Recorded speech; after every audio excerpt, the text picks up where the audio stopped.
एक बार एक ब्राह्मण रहता था। एक दिन वह पास के गांव में एक अमीर आदमी के पास एक धार्मिक समारोह के लिए एक बकरी मांगने जाता है। अमीर आदमी सहमत हो गया और ब्राह्मण को एक बकरी उपहार में दी। ब्राह्मण ने बकरी को कंधे पर उठाया और अपने घर की ओर चल दिया। हुआ यूं कि 3 बदमाशों ने ब्राह्मण को बकरी ले जाते हुए देख लिया। वे बहुत भूखे थे। बकरी को देखकर पहला बदमाश चिल्लाया, ओह! वह एक मोटा बकरा है। हमें वह बकरी मिलनी चाहिए।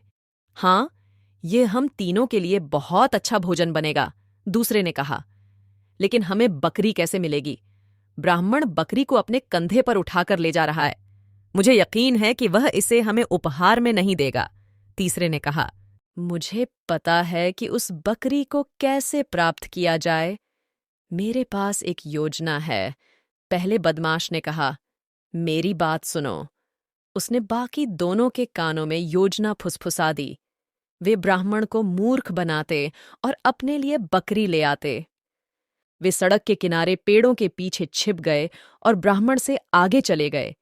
इस दौरान यह सुनिश्चित किया कि ब्राह्मण उन्हें न देखे। ओह पवित्र पुजारी, पहले बदमाश ने विनम्रता से कहा, मैं देख रहा हूं कि आप अपने कंधों पर एक कुत्ता ले जा रहे हैं।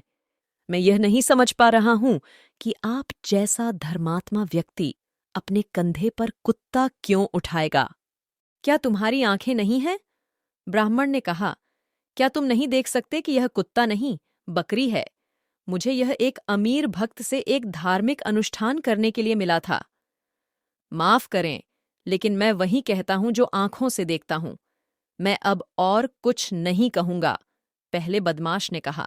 स्पष्ट रूप से उच्च शिक्षित होना ही सब कुछ नहीं है, दुष्ट ने जाने से पहले बुदबुदाया, यह सुनिश्चित करते हुए कि ब्राह्मण ने उसकी बात सुनी।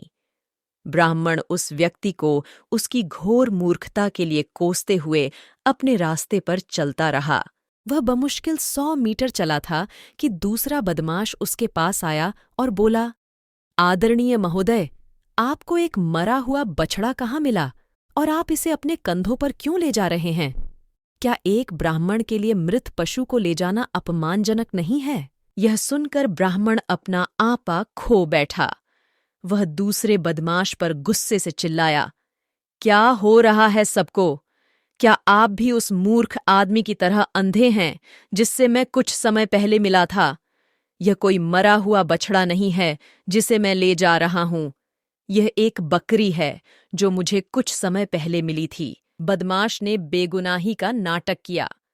मुझे माफ कर दीजिए सर, मैंने बस सोचा कि मुझे आपको बताना चाहिए कि मैं क्या देखता हूं। मुझे इससे कोई फर्क नहीं पड़ता कि तुम मरा हुआ बछड़ा ले जाओ या जीवित बकरी। जैसा चाहो वैसा करो। उसने ब्राह्मण को प्रणाम किया और चला गया। ब्राह्मण अब थोड़ा हैरान हो गया। उसने यह सुनिश्चित करने के लिए जानवर पर नजर डाली कि यह वास्तव में एक बकरी है और अपनी यात्रा जारी रखी। कुछ ही देर में योजना के अनुसार तीसरा बदमाश सामने आ गया। ब्राह्मण को देखते ही वह भौहें सिकोड़कर बोला, क्षमा करें श्रीमान, क्या आप सचमुच ब्राह्मण हैं? हाँ, सचमुच में हूं। यह कैसा प्रश्न है? ब्राह्मण ने उत्तर दिया। फिर क्या मैं आपसे पूछ सकता हूं कि आप जैसा पवित्र व्यक्ति अपने कंधों पर स्वर ले जाने की हिम्मत कैसे करता है? आपके जैसे पवित्र व्यक्ति को इस जानवर को छूना भी नहीं चाहिए। इसे अपने कंधों पर ले जाना तो दूर की बात है। ब्राह्मण चिंतित हो गया। रास्ते में उसे जो भी व्यक्ति मिला, उसने अपने कंधों पर एक अलग जानवर देखा। पहले व्यक्ति ने कुत्ता देखा, दूसरे ने मरा हुआ बछड़ा और अब सुअर।